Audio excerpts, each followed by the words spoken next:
आपका बहुत बहुत स्वागत है द एबी पॉडकास्ट में। आप गुस्सा नहीं कर सकते लाइक कि आपने या यू कांट बी अब्यूसिव और यू कांट 40 to 80,000 के बीच में फिगर जो मैं सुन रहा हूँ, लाइक जो मैंने रिसर्च करी कि वो मांग रहे हैं 2 years के लिए। ये गेम आप एक तरफ नहीं कह सकते हो, ताली एक हाथ से तो नहीं बजती। हाँ, नाम नहीं लेना चाहिए, एक बहुत बड़ी अकाउंटिंग कंपनी नहीं, हाँ वो ना, मैंने उनका नाम लेना है। क्या है कितना है हमें नहीं पता, लेकिन जितना अब पंजाब की अगर बात करें आप पर्टिकुलरली, मैं I don't want to demean anyone, but crime है, ड्रग्स है। तो माइग्रेशन जो है वो 2005-06 से लेके उसके बाद जो है काफ़ी ज़्यादा नंबर्स में हुआ है।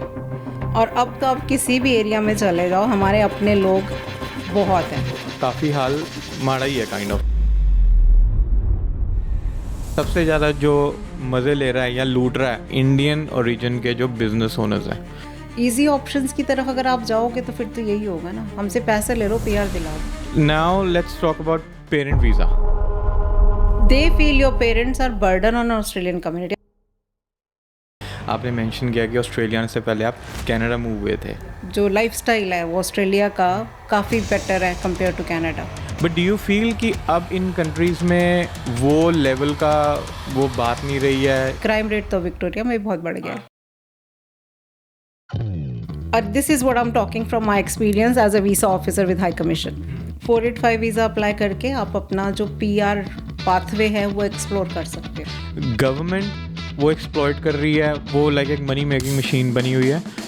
जो जब से ये टेक्नोलॉजी आई है ना, इसने चीज़ें आसान भी करी हैं, डिफ़िकल्ट भी करी। जी बिल्कुल होता है, हमारी इंडस्ट्री का नाम बहुत बदनाम हो चुका है। 5 मिनट में केस अप्रूव हो गया।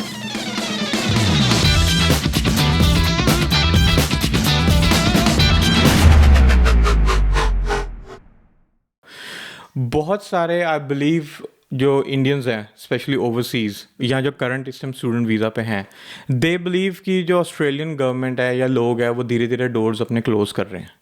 अच्छा, what's your take, how do you feel?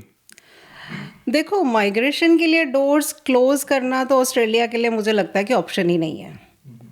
उसमें कभी ये होता है कि रूल्स थोड़े टफ हो जाते हैं, कभी थोड़े फ्लेक्सिबल हो जाते हैं। जैसे अभी आपने रिसेंटली सुना होगा कि इंडिया असेसमेंट लेवल 2 में आ गया स्टूडेंट्स के लिए।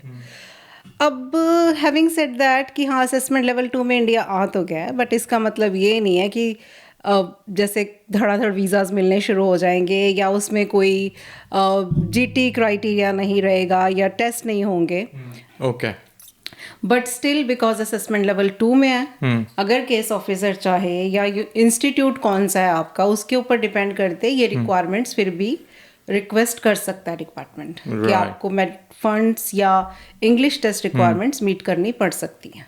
सो काइंड ऑफ जो अभी हमने रिसेंटली प्रोटेस्ट वगैरह भी देखे, तो it goes kind of opposite direction में। तो आप देखो ना, माइग्रेंट्स तो शुरू से चले आ रहे हैं। एक टाइम था जब आई स्टिल रिमेंबर जब 2005-06 में कितना नंबर था स्टूडेंट्स का।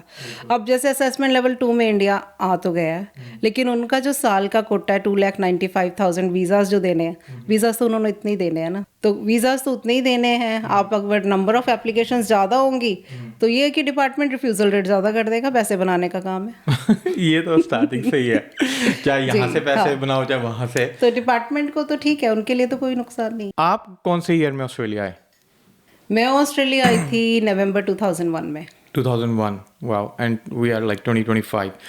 क्या डिफरेंस देखते हो आप अब और उस टाइम जो लोग थे, जो लोगों का बिहेवियर था टुवर्ड्स माइग्रेंट्स, कैसे चेंज हुआ है? ओवरऑल जो माइग्रेंट्स आ भी रहे हैं उसमें भी आप कितना चेंज देख रहे हो?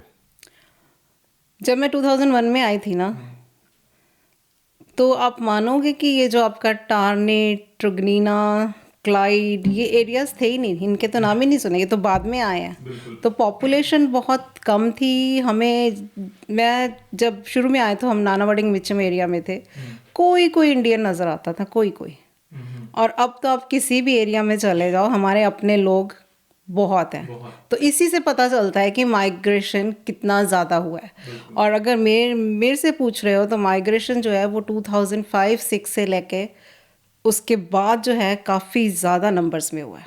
बट जो इन टर्म्स ऑफ क्वालिटी की बात हम कर रहे हैं, हम किसी को लाइक मैं I don't want to demean anyone, but in regards to quality, क्योंकि जब अब हम देख रहे हैं, आपने मेंशन किया कि ऑस्ट्रेलिया से पहले आप कनाडा मूव हुए थे, ठीक है, पर वहाँ पे लिटरली जो मेरे भी फ्रेंड्स हैं, काफ़ी हम वीडियोस वगैरह देखते हैं तो काफ़ी हाल माड़ा ही है काइंड ऑफ वहाँ पे। बुरा ही है। तो डू यू सी कि अगर यहाँ पे भी माइग्रेंट्स को ठीक से अगर ना लुक आफ्टर किया गया तो ये सिचुएशन आ सकती है, या ऑस्ट्रेलिया बहुत बेटर ऑफ है लोकेशन वाइज एंड ओवरऑल जो पॉलिसीज हैं? ऑस्ट्रेलिया अभी तक तो ठीक है। Australia is a good place to live and अगर देखा जाए तो माइग्रेशन या अदरवाइज आप जनरली किसी से भी बात करो, वेदर वाइज, जॉब अपॉर्चुनिटीज़ या जो लाइफस्टाइल है वो ऑस्ट्रेलिया का काफ़ी बेटर है कंपेयर टू कनाडा। एक आजकल जब हम इंडिया में होते हैं ना तो बहुत ये होता है, स्पेशली पंजाब साइड, कि हर कोई बाहर आना चाहता है, ठीक है, और जो मेनली रीजंस होते हैं इट्स लाइक जॉब नहीं है, क्राइम है, ड्रग्स है, और जो मेनली क्योंकि यूथ के लिए बहुत इस टाइम वहाँ पे हैं इश्यूज, वो सब कुछ भी है। और दूसरी चीज़ ये अंकुश कि लोगों के ऊपर ना एक जैसे बाहर का वो है कि लाइक बाहर चले जाएंगे तो पता नहीं कितने रिच हो जाएंगे।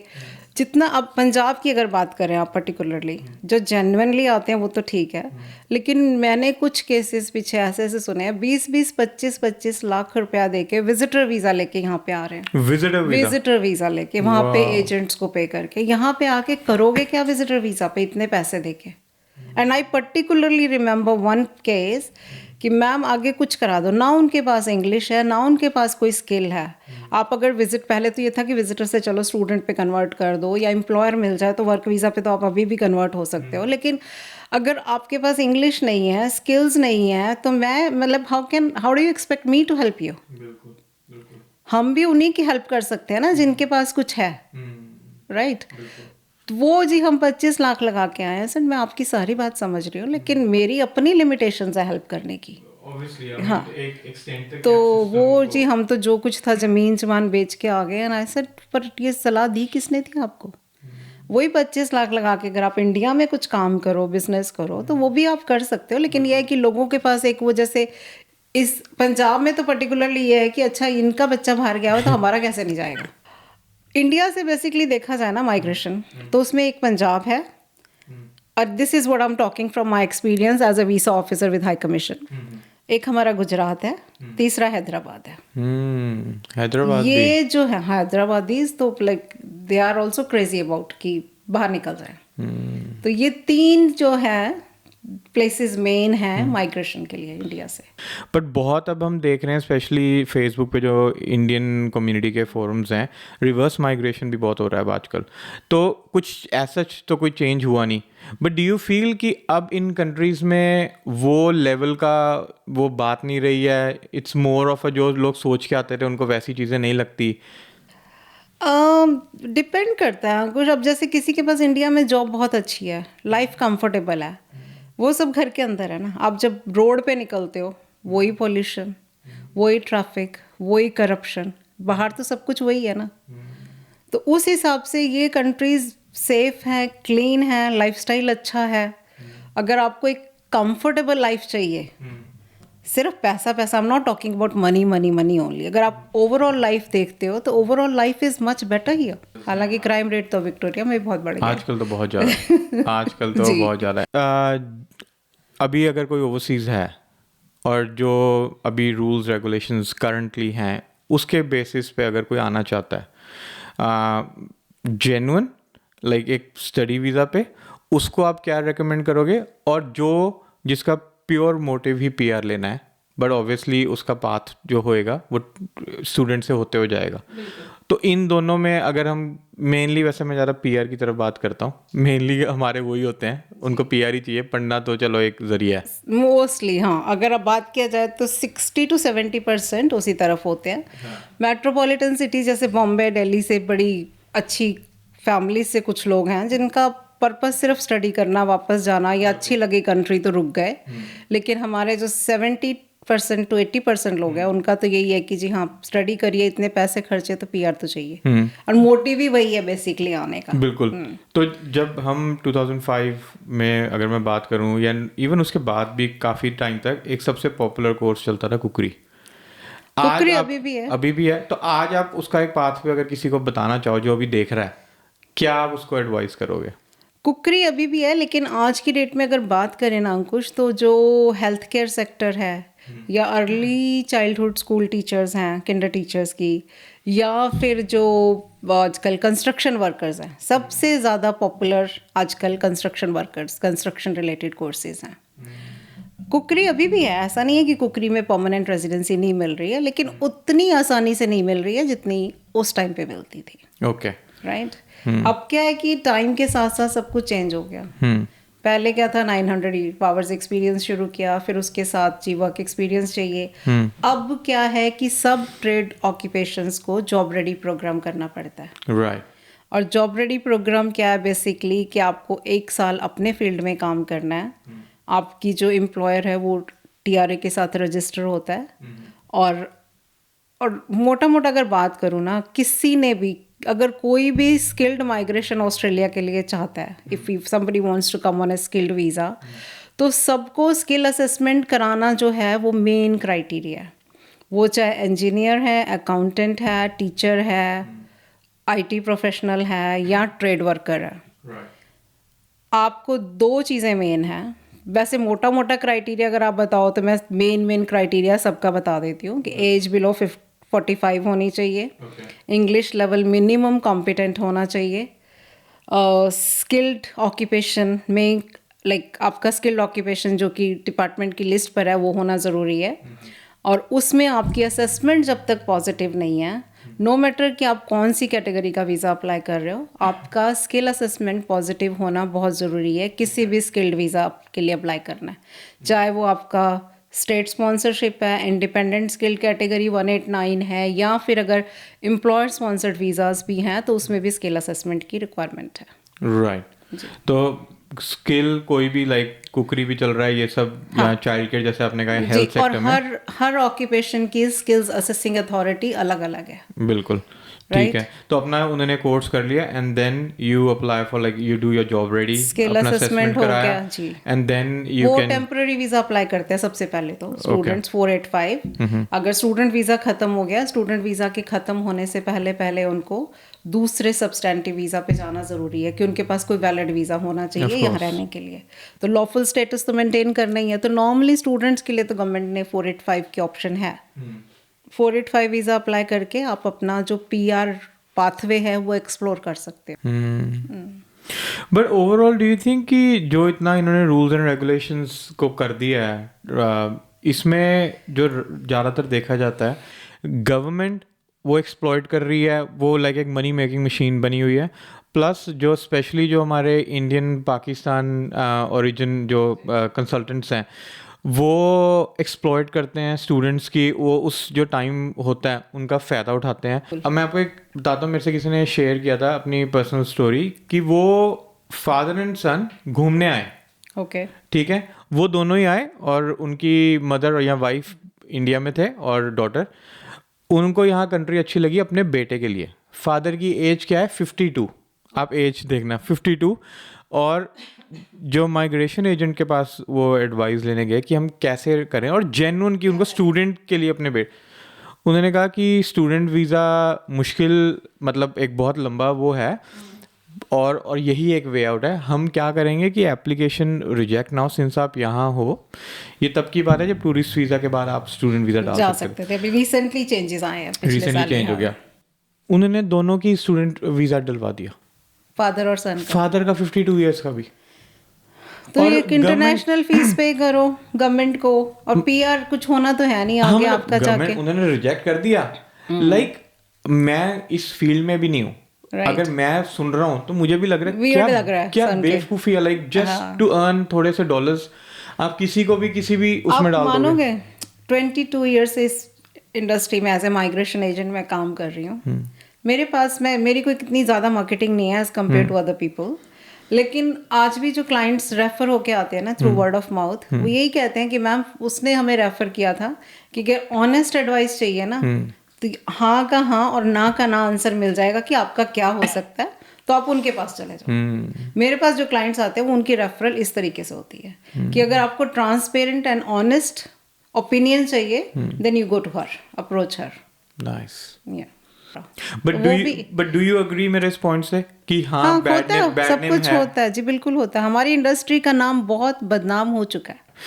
तो अब मैं ऐसे बोलूं कि सिर्फ आपका, मैं देख रहा हूँ कि इस कह रहे हैं ना वो बहती गंगा में सारे ही हाथ धो रहे हैं, तो I would jump on employer sponsor पे, जहाँ पे सबसे ज़्यादा जो मज़े ले रहा है या लूट रहा है और वो भूल गया कि एक टाइम पे वो भी स्टूडेंट था, वो हैं यहाँ के हमारे बहुत, मैं लाइक इसको तो बिल्कुल उससे कह रहा हूँ, इंडियन ओरिजिन के जो बिजनेस ओनर्स हैं।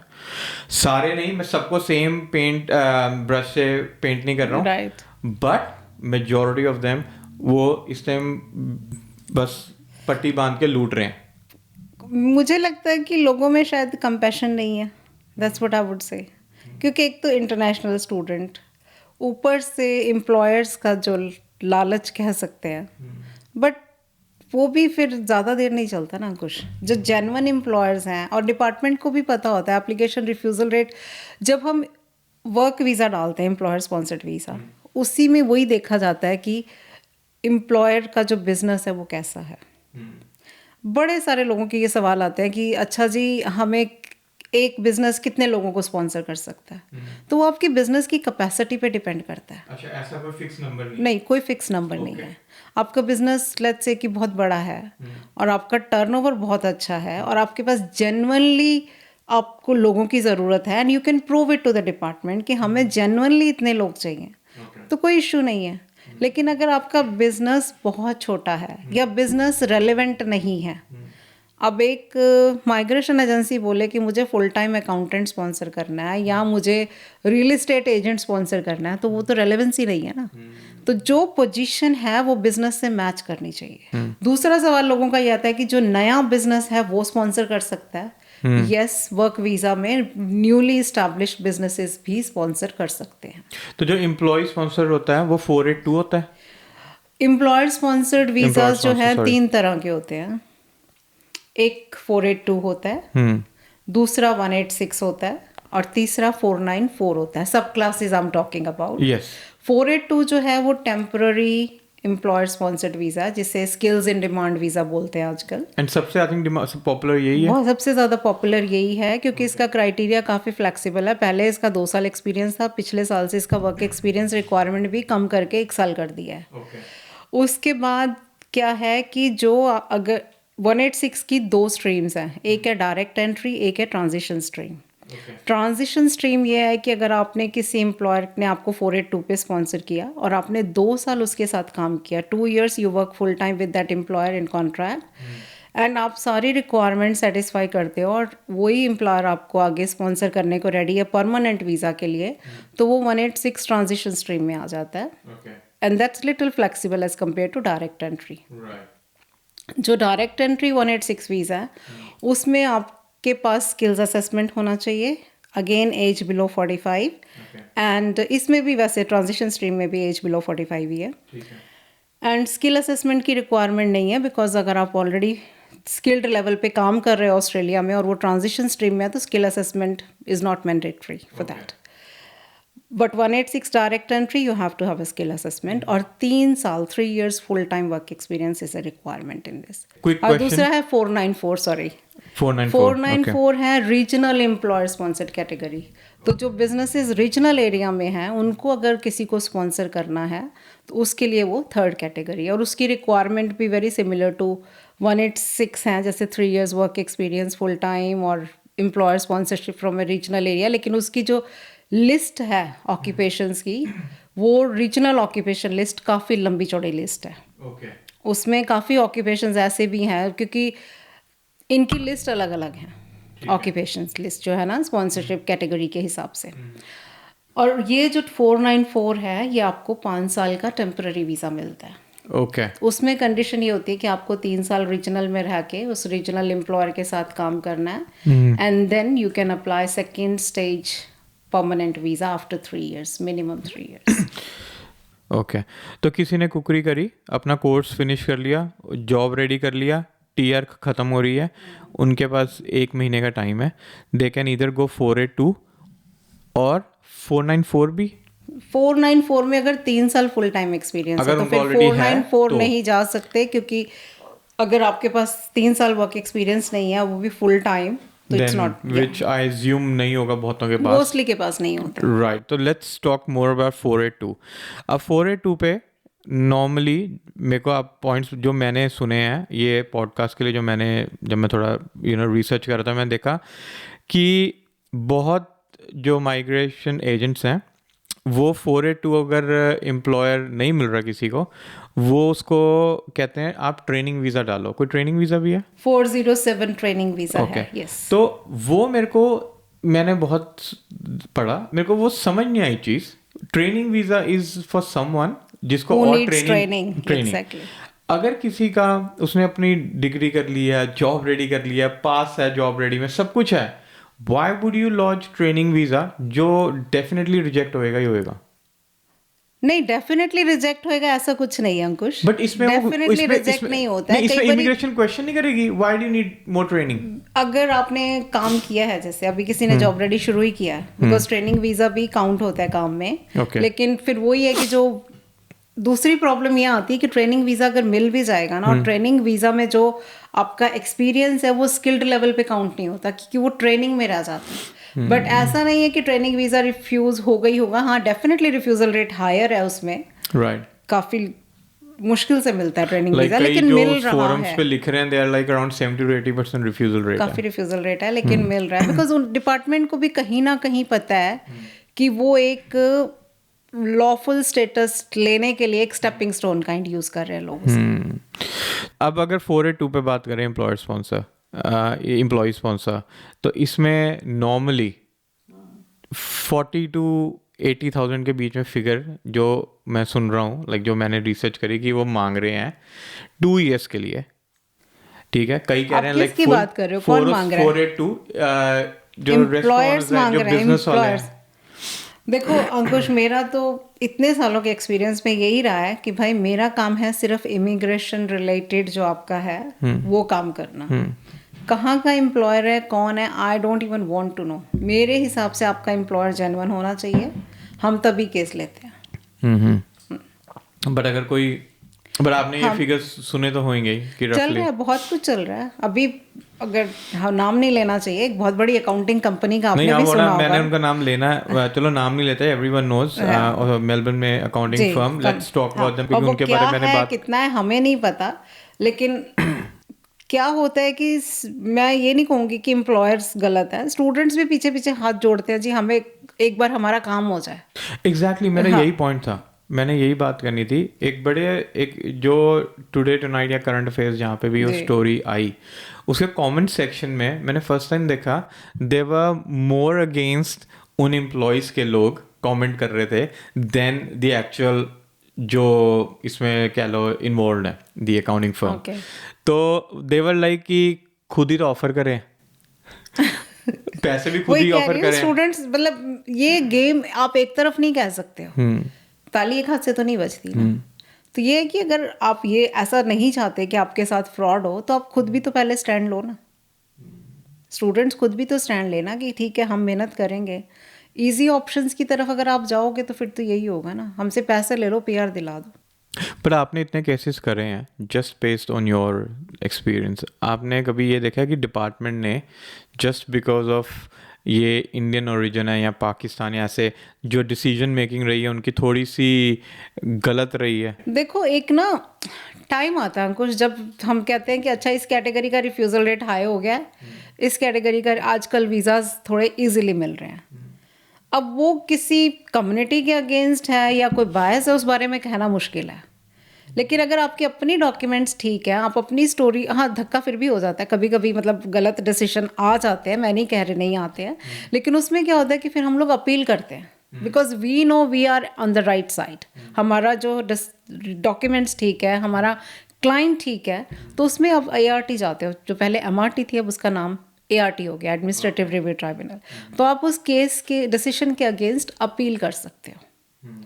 जब आप अपील करते हो, आपकी हियरिंग होती है, उसमें या डॉक्यूमेंट्स के थ्रू आप अगर ART को प्रूव कर सकते हो कि आप राइट प्लेस पे हो, या आपका क्लाइंट जो है उसकी इंटेंशंस राइट हैं और we are doing the right job and this is what it is, they approve it.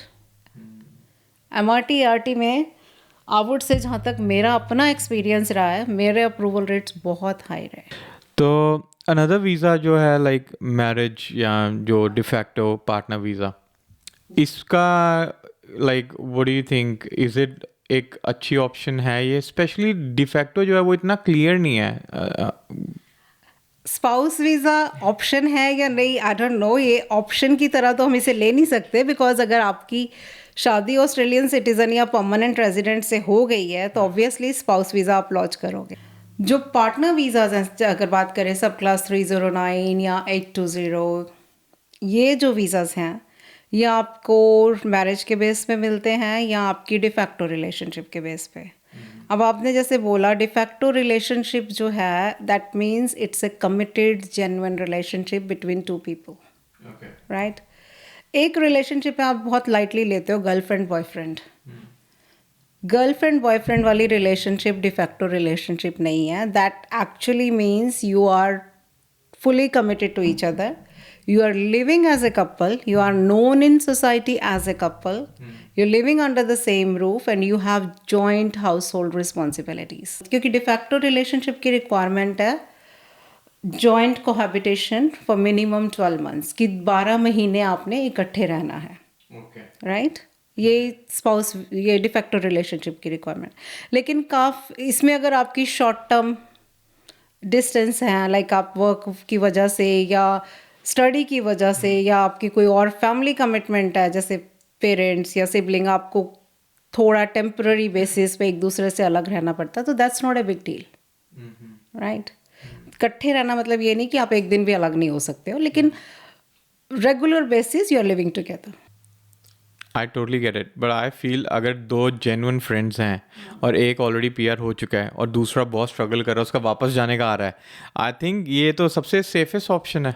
पता नहीं, I wouldn't comment on that, but ये है कि इट्स ए लेंथी प्रोसेस। मेरे को आप मैरिज की बात कर रहे थे, उसमें आपने मेरे को एक इंटरेस्टिंग स्टोरी बताई थी जब हमने ये पॉडकास्ट शुरू करने से पहले। I really want you to share कि वो क्या केस कैसे हुआ। I mean, it's a positive story. It's a thing that कि कई बारी हमारे पास बहुत कॉम्प्लिकेटेड केसेस आते हैं, एंड एक नहीं, मेरे अब तक मतलब I have been working with visa office, high commission में थी पहले 10 years, उसके बाद since 2003 March I am registered migration agent, और मेरे इस टाइम स्पैन में मेरे पास बहुत इंटरेस्टिंग और बहुत कॉम्प्लिकेटेड केसेस आए हैं। उसमें से लाइक बहुत सारे कॉम्प्लिकेटेड, लेकिन आई am talking about this one. This case was, I had a Pakistani client. अब पाकिस्तान में है कि you can have more marriages than one, right? So this guy was married to someone here in Australia, and then he had a wife and 2 children back in Pakistan. जो उसने मुझे तब तक नहीं बताया, और उसने डिक्लेयर भी नहीं किया फॉर्म पे। उसने he told me that he is in relationship with the girl, वो टेम्परेरी वीज़ा पे थी यहाँ पे, उसके हस्बैंड की डेथ हो गई और he was like he felt sorry for her, and इनकी रिलेशनशिप चलो जेन्युइन हो गई, इसने उससे शादी करी, उसको she got PR through him, and then जब उसका PR हो गया, then he comes after divorce वगैरह उससे करके 6 महीने बाद, मैम मेरे तो वाइफ और बच्चे हैं पाकिस्तान में, उनको बुलाना है। And I looked at him like, are you serious? Sir ये तो हमने फॉर्म पे भी नहीं डिक्लेयर किया पहले वाले में, तो डिपार्टमेंट तेको वीज़ा कैसे देगा, किस बेसिस पे? बट रिलेशनशिप तो जेन्युइन थी, बच्चे थी, and his wife was pregnant again. So finally we got her on a visitor visa also, and then the spouse visa was also approved. So that was one classic case I had in my. But इसमें government ने question नहीं किया कि पहले previously तो declare था नहीं? पाकिस्तान में आप ज़्यादा शादियाँ कर सकते हैं ना, तो स्पॉन्सर एक ही को कर सकते हैं, तो वो शी वॉज इन पाकिस्तान, तो या शी वॉज नॉट जो हियर। आपका हाँ, आर्गुमेंट था वो कि तो यहाँ पे okay, थी। और रिलेशनशिप मेन फैक्टर इनका है कि आपकी जो रिलेशनशिप जिसके साथ आप अभी स्पॉन्सर कर रहे हो वो जेन्युइन कंटिन्यूइंग है, वो थी। hmm. And I had a case, I think around 15 years back. Okay. This was an Indian guy, Sikh Punjabi guy. He wanted to sponsor his wife, and he got divorced from his first wife. Okay. उसकी first wife के divorce के बाद he had a child with her. That was his child, first wife के साथ। और first wife यहाँ थी? First wife यहाँ थी, लेकिन डिवोर्स के बाद बच्चा हुआ। Like, and then he wanted to sponsor someone from India, which he did, क्योंकि वो relationship genuine थी. So he said like even after divorce, because of kids, he was trying to reconcile and patch up with his wife, and which is genuine. Some people do that all the time. But वो नहीं हो पाया। But नहीं work out हुआ तो कोई बात नहीं। So दोनों relation genuine थे? पहले वाला हाँ, genuine पहले ही था, वाला, because he okay. had children, like grown up kids with Right. her, but it didn't work out. So he did try to work it out, लेकिन नहीं work out हुआ end में, तो उसने फिर किसी को इंडिया से sponsor किया, and then we were successful. That's fine. तो इसमें ऑब्जेक्शन क्या आई थी इस केस में? इसमें ऑब्जेक्शन कई बार क्या होता है, डिपार्टमेंट आपको डाउट करता है कि आप उधर भी रिलेशनशिप है, इधर भी relationship. So he got his, अच्छा पीआर वो फर्स्ट वाइफ से हुआ था कि वो पीआर अपना खुद ही हो गया था? नहीं, फर्स्ट वाइफ के थ्रू हुआ था।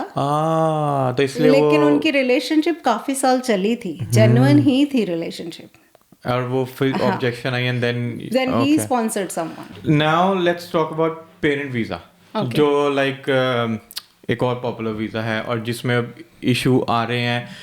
पहले इसके बारे इतनी बात नहीं होती थी क्योंकि पहले सारे ही स्ट्रगलिंग फेज में थे। अब सबको एटलीस्ट मेजॉरिटी जो लोग आए हैं टाइम हो गया, और वो एक बहुत बड़ा टॉपिक है क्योंकि पेरेंट्स की एज हो रही है और सबको, एंड समहाउ गवर्नमेंट को पता है कि ये स्टूडेंट वीज़ा से भी ज़्यादा मनी मेकिंग टूल है हमारे लिए। और वो देखो, इसीलिए पार्टनर वीज़ा की फ़ीस देखो आप कितनी ज़्यादा है। तो उनको पता है कि अब स्टूडेंट्स जो भी हैं, इंटरनेशनल स्टूडेंट्स हो गए या जो सिंगल स्किल्ड माइग्रेंट भी आएगा तो शादी भी करेगा। पार्टनर वीज़ा की फ़ीस 9,300 समथिंग है इस टाइम पे to get a single person. Wow. And if you have children as well, then you add up the cost. Oh my God. तो पेरेंट्स भी बुलाने ही बुलाने। अब एक साल नहीं बुलाओगे, 2-4 साल बाद बुलाओगे, but then you have to get your parents because they are getting old. And if you are like, कईयों के क्या होता है कि सारे के सारे बच्चे ऑस्ट्रेलिया में हैं, so they don't even have an option. Like my parents are here, I had no choice, like बुलाना ही है ना पेरेंट्स को। तो पेरेंट वीज़ाज़ का आजकल ये सीन है कि पेरेंट वीज़ा का प्रोसेसिंग टाइम बहुत लंबा चल रहा है। Okay, like 20-30 years. Contributory parent visa 6 से 7 साल, 7 years, and where you pay a big amount to get your parents. It's 50,000 per applicant? It's like you pay the lodgement fees, which would be around 6 to 7 grand for both parents, I would say, at least 7. Then for contributory, you pay 46,300 for each parent, plus 14,000 assurance of support for both parents. So आप $110,000 तक पे करते हो दोनों parents को बुलाने के लिए, जिसमें $14,000 आपका 10 years में रिफंड हो जाता है।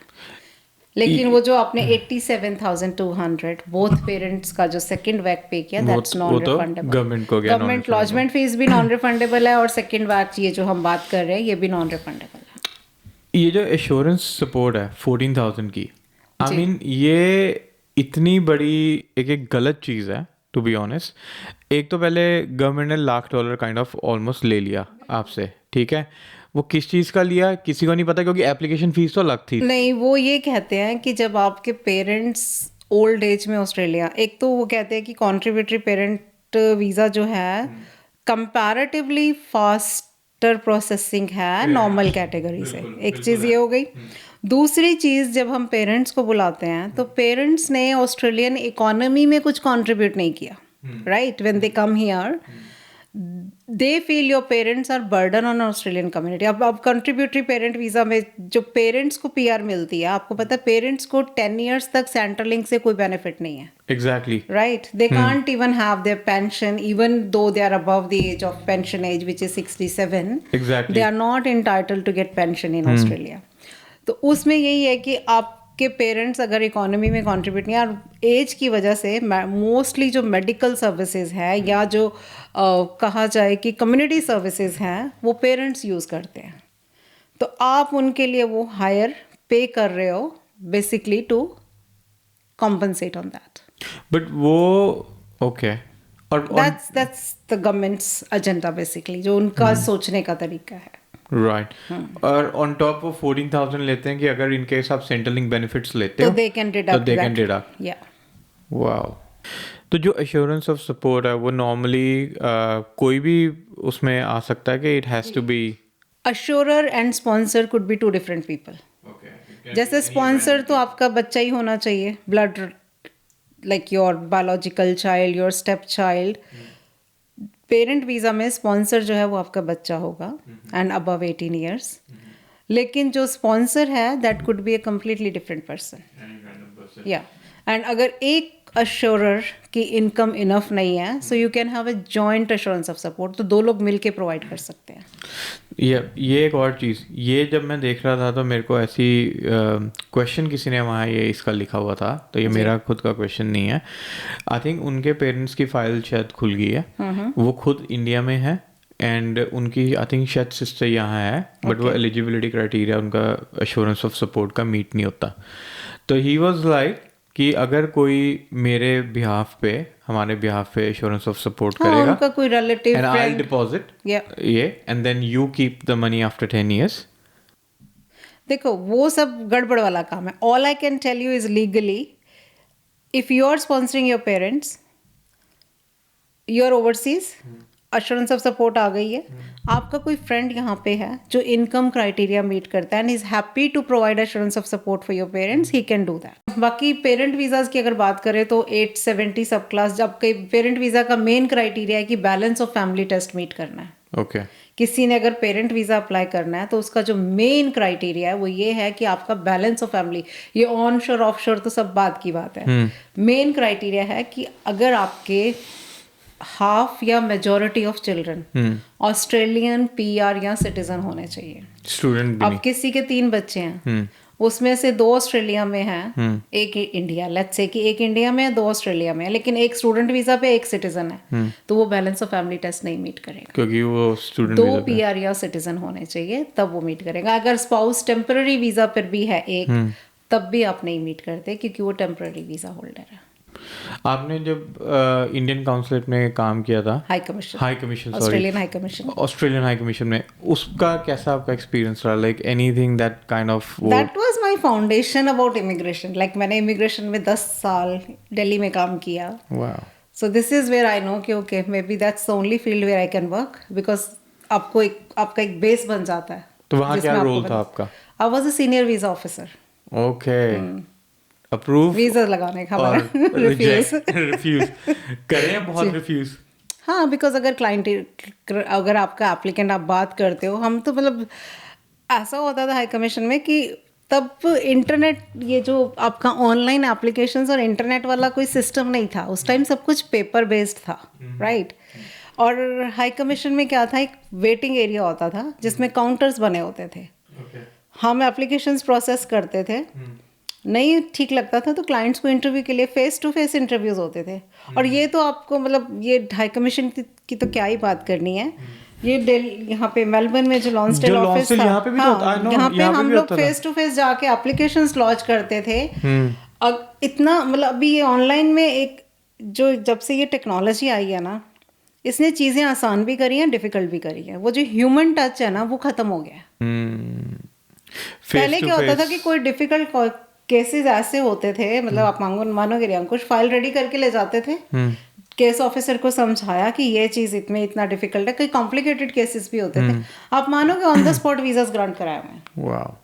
बिकॉज मेडिकल वगैरह पहले जैसे किसी का हो गया, या पहली एप्लीकेशन में उसने ऑलरेडी स्टूडेंट वीज़ा के लिए करवाया है और इस वाले वीज़ा में वो वैलिड है, तो on the spot visa approvals करवाए हुए हैं आपने.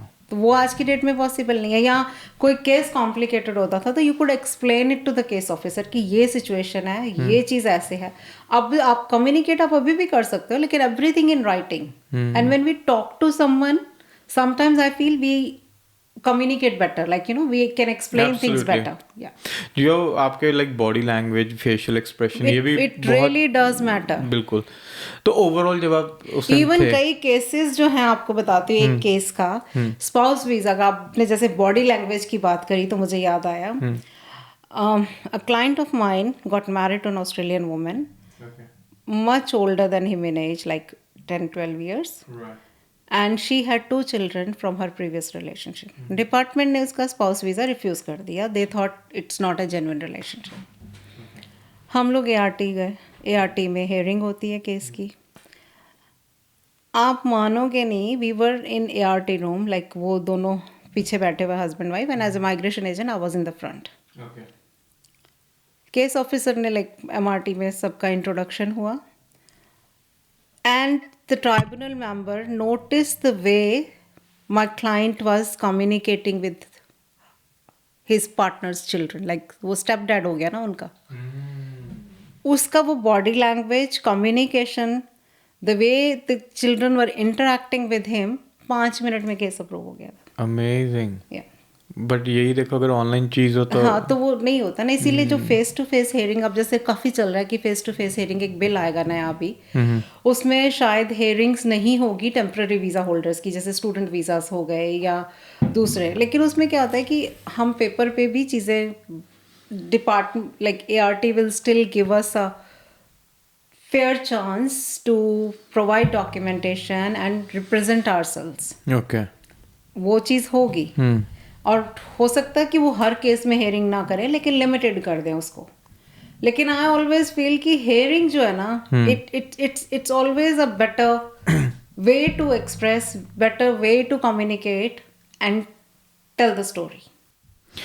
2 क्वेश्चंस। पहला, back to your high commission, Australian high commission, जब आप वहाँ थे इंडिया में, उस टाइम जो एप्लीकेंट्स आते थे, वो डू यू फील क्या नॉर्मली लोग लैक करते हैं जिनका रिफ्यूज़ल होता है वो, क्योंकि एक किस होता है ना कैटेगरी में? अब हर कैटेगरी का क्राइटेरिया अलग अलग है। मैं इसमें करूँगा टूरिस्ट वीज़ा का, क्योंकि स्टूडेंट में तो बहुत सपोर्टिंग डॉक्यूमेंट्स होते हैं, तो हाँ। जेन्युइनली मिल, और उस मिल टाइम आई एम जाते हैं, श्योर, और स्किल्ड का भी पर्टिकुलर क्राइटेरिया है। और उस टाइम जब आप थे ऑस्ट्रेलिया, इतना भी हाईली डिमांड में नहीं हो जितना कनाडा US जी। था। तो टूरिस्ट में कहाँ जेन्युइन होते हैं, कहाँ हम लोग लैक कर जाते हैं जो हमारा रिफ्यूज़ल रेट ऊपर बम्प होता है? टूरिस्ट वीज़ा में अगर आपका रिलेटिव ऑस्ट्रेलिया में है, कुछ लोगों को लगता है कि हमारा रिलेटिव ऑस्ट्रेलिया में है तो हमें तो वीज़ा मिलना ही चाहिए, या मिलेगा ही मिलेगा।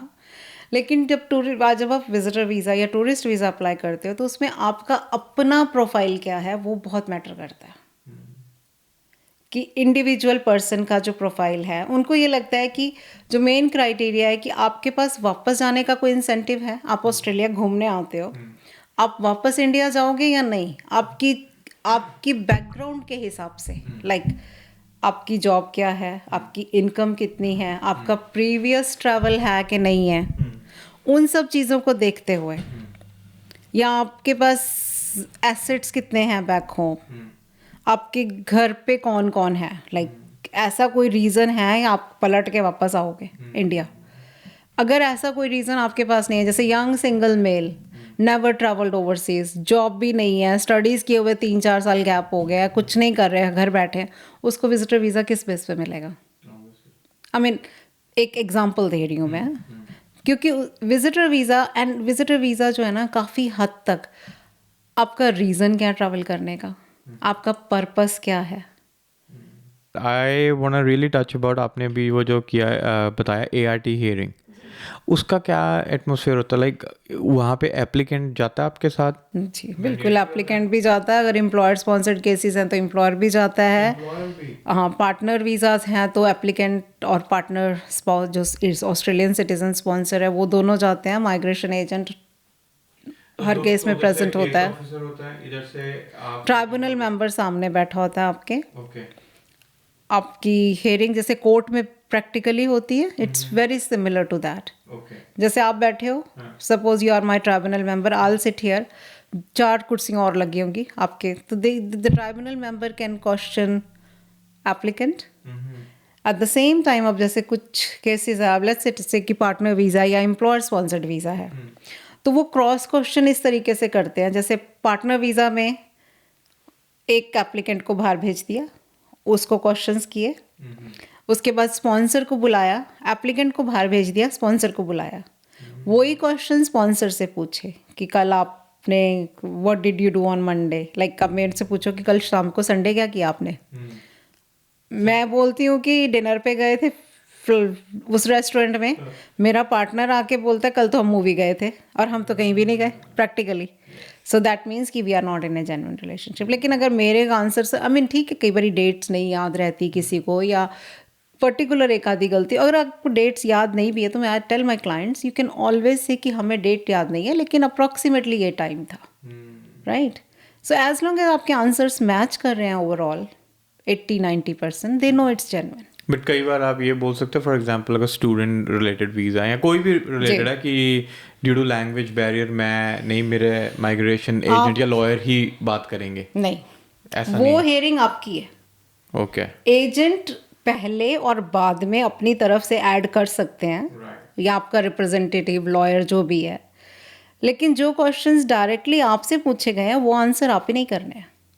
हम क्लाइंट्स को प्रिपेयर ज़रूर करते हैं कि इस तरह से हेयरिंग्स होती हैं, ये क्वेश्चंस होते हैं, and you need to know what exactly it is. ऐसा भी होता है कि कभी नहीं भी पूछते क्वेश्चन, क्योंकि जो आपने केस प्रिपेयर करके दिया it's like black and white, and नहीं, दे आर फिर उस लाइक केस में हेयरिंग होगी नहीं ना। Okay. वो अगर एक बार आपको हेयरिंग पे बुलाया तो वो बेसिक 2-4 जो पूछने वो तो पूछेंगे ही पूछेंगे। राइट। एक हाउ ट्रू इज दैट कि काफ़ी इस चीज़ को भी लेते हैं कि अगर ART और MRT जो है जी। Mainly it goes in your favour because they are bit lenient, is it true? Lenient का तो मैं कह नहीं सकती बिकॉज लीगल क्राइटेरिया तो वो भी चेक करते ही है, बट उसमें ये जैसे हमने बोला कि ह्यूमन टच, बॉडी लैंग्वेज, आप बात कैसे करते हो, या दोनों को इंटरव्यू करके जो ट्राइब्यूनल मेंबर अगर सेटिस्फाइड है they give you better and fair platform to respond. Yeah, I mean they tend उस to हिसाब ignore से things जो normally केस baseless ऑफिसर नहीं होती करते है, हैं। हाँ, हाँ, क्योंकि उनको तो जो पेपर पे पता है, और केस ऑफिसर कई बार अब देखा जाए तो जैसे विजिटर वीज़ा की बात करें या 482 कई बार अपनी मर्जी भी चलती है ना, डिस्क्रिशनरी टेम्पररी वीज़ाज हैं, तो रिफ्यूज़ल बिना कारण भी आ सकता है। Right. Have you seen like कभी आप हेयरिंग में और गर्मा गर्मी होगी या पूरी like heated argument where you are not happy with the outcome या कुछ उस टाइम ऐसा कभी हुआ? Tribunal members normally you have to be well behaved. Okay, आपको अपनी बात कहनी भी है तो एक तरीके से कहनी यू है। Can't be aggressive. You can't be aggressive, that's not acceptable. Okay, Yeah. You can say things, but in a proper way. You can put yourself. आप जज के सामने भी तो मतलब जो हेयरिंग होती है रिप्रेजेंटेटिव, एक तरह से आर्ग्यूमेंट्स होती हैं, लेकिन वो एक इन्वायरमेंट डिफरेंट है। यहाँ पे आप गुस्सा नहीं कर सकते लाइक कि आपने, या यू कांट बी अब्यूसिव और you can't be aggressive in that way, या that's not acceptable. But outcome उसी टाइम वो बता देते हैं वहीं पे? कई बार ही पता चल जाता है। आई वुड से 80% केसेस में हमें पता होता है, लेकिन कुछ केसेस में कई बार they can request further documentation, and if we satisfy that we know that it will get through. इतने अब आपका इतना लाइक वास्ट एक्सपीरियंस है, कोई एक रूल या पॉलिसी आपको लगता है ऑस्ट्रेलिया की जो बहुत ही बेसलेस है, इसको हटा देना चाहिए इन टर्म्स ऑफ वीजास? कोई एक जो आपके एकदम ऊपर हमेशा ही आपको like it's kind of an irritant कि यार ये पॉलिसी का कोई लाइक वैल्यू नहीं है इसकी? एज सच तो कुछ नहीं है, लेकिन यही जो विजिटर वीज़ाज और टेम्पररी वीज़ाज में जो केस ऑफिसर डिस्क्रिशनरी डिसीजंस है, लाइक GT क्राइटेरिया जैसे बोल दिया बेसलेस है, I mean in the sense कि जेन्युइन नहीं है जी, ये क्लाइंट जेन्युइन नहीं है, लेकिन उसी वेरी सिमिलर प्रोफाइल आप दूसरे का डालते, एक केस अप्रूव हो जाता है, एक रिफ्यूज़ हो जाता है। So that's what I feel is like pretty baseless. तो उस टाइम पे आप आगे रखते हो कि हैंग ऑन नहीं, वो कहते हैं हमने तो अगर डिपार्टमेंट ने आपको एक बार डिसीजन दे दिया, until unless it's an error in law, like कि उन्होंने अनलॉफुल डिसीजन लिया, लाइक लीगली कुछ गलती करी है, they may look at it.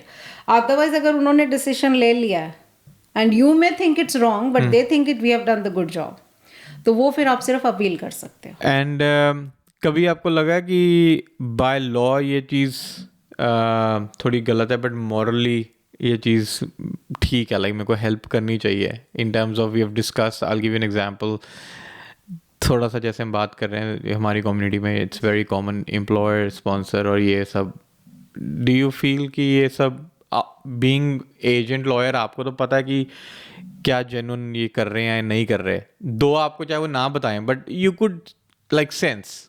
देखो हमारा काम है पेपर वर्क के थ्रू रिप्रेजेंट करना. As long as paper work सारा ठीक है, बंदा जेन्युइनली काम कर रहा है, then only I take up cases. Like कई बार कुछ होता है, लोग कहते हैं जी हम स्पॉन्सर कर रहे हैं लेकिन हम वहाँ काम नहीं करते, हम कहीं और करते हैं, तो मेरा रिस्पॉन्स होता है sorry I can represent you because I know you are not working, it's not genuine. अगर वो जेन्युइन है, एक्चुअल में काम कर रहा है वहाँ पे, उसके पास रीज़न, बिकॉज डिपार्टमेंट आजकल सिर्फ पेपर्स पे नहीं जाता, आजकल वो लोग ऑन साइट विजिट्स भी करते हैं. तो अगर आपके 482 वीज़ा आपने डाला है, बंदा तो वहाँ काम ही नहीं कर रहा है, वहाँ वो लोग restaurant, like suppose example restaurant ही है, चले गए, पहुँच गए, फोटो दिखाई कि ये बंदा यहाँ पे काम करता है, सबने बोल दिया जी नहीं हमने तो इसको कभी देखा ही नहीं है, तो वो तो रिफ्यूज़ल ही आएगा ना फिर. हाँ. तो अगर आप जेन्युइनली काम करते हो, आपके पास डॉक्यूमेंटेशन प्रॉपर है, and we advise you what we need, that's fine. Amazing. But you really need to work. Absolutely. पर बहुत जो लाइक ये आपके इस एपिसोड के लिए जो भी मैंने जितना भी जी. किया, आई मीन हैट्स ऑफ जो आजकल स्टूडेंट्स हैं, I mean They go through I tough. Think I would say कि मैं अपना लिए बोल सकता हूँ वेरी लकी Yeah. कि एक सही टाइम पे आए. अब तो आई मीन आई अब फील एक फॉर टाइम देम. था, exactly, sorry I am cutting you, एक टाइम था जब स्टूडेंट एक एक साल का कोर्स करके पीआर ले ली. एग्जैक्टली. कोई रिक्वायरमेंट ही नहीं उस टाइम, तो आइल्स की भी रिक्वायरमेंट नहीं थी. Yes. अगर 2001 का बोला ना, graduate diploma, you get your PR, you are done. Certificate 3 even till 2006, एक साल 2005 का 6 सर्टिफिकेट 3 किया आपने, एक साल के कोर्स पे आपको पीआर क्योंकि मिल गई हमारे है. साथ जो जी. आए थे फ्रेंड्स जो कुकरी में थे, जी. वो हमसे पहले पीआर हो गए थे. So I did Exactly. My bachelors in accounting. Yeah. मेरी तो 3 इयर्स थी. तो पढ़ते रहो 3 साल. Amazing. Thank you so much Suprat pleasure. जी. मेरे को तो बहुत मजा आया. Very informative. Thank कुछ you. चीज जो आपको लगता है शायद हमने कवर ना करी हो और आपको लगता है कि would be beneficial for our viewers, you want to share? यही बोलूँगी स्टूडेंट्स को बेसिकली कि आप जो भी करते हो ध्यान से करो. आप एजेंट पिक करते हो सोच समझ के पिक करो, आप कोर्स पिक करते हो तो ध्यान से पिक करो, आप इधर उधर टाइम वेस्ट मत करो अपना. एंड अगर आप एक प्रॉपर स्ट्रैटेजी लेके फोकस करके चलते हो कि मुझे पीआर लेना है और ये मेरे steps, and you start working on it, then it saves you lot of time and money. Amazing. Thank you so much. Thank you ji. Thanks for coming. Thanks Ankush.